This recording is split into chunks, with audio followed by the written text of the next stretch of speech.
अस्सलामुअलैकुम वरहमतुल्लाहि वबरकातुहू। कैसे हैं वीवर? आप देख रहे हो हमारा यूट्यूब चैनल मोहम्मद जाफ़र।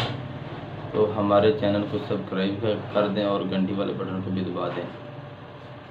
आज हम आपको बताएंगे मैदे का नुस्खा, जो बहुत ही कीमती नुस्खा है। मैदे के अंदर तज़ाबियत का होना, मैदे में हर वक्त जलन रहती हो और मैदे के अंदर दर्द रहती हो, तो बदहज़मी रहती हो, भूख कम लगती हो और खाना जल्दी हज़म ना होता हो और सख्त कब्ज़ रहती हो, खाना सख्त आता हो, तो उनके लिए ये बहुत ही कीमती नुस्खा है।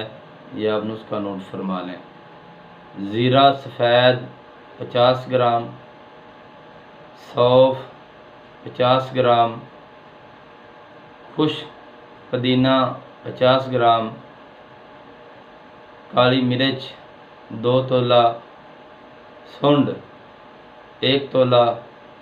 इन तमाम चीज़ों को आपने बारीक करके सफ़ूफ तैयार कर लेना है। जब सफ़ूफ तैयार हो जाए तो आपने इन तमाम सफ़ूफ को किसी अच्छी सी डब्बी के अंदर महफूज कर लेना है। तो आपने आधी चम्मच सुबह खाने के बाद ताज़ा पानी के साथ और आधी चम्मच शाम को खाने के बाद ताज़ा पानी के साथ, तो इंशाअल्लाह अल्लाह ताला आपको सदके बीब के शिफाए कामिला अता फरमाएंगे और साथ नमाज की पाबंदी करें। अल्लाह हाफिज़।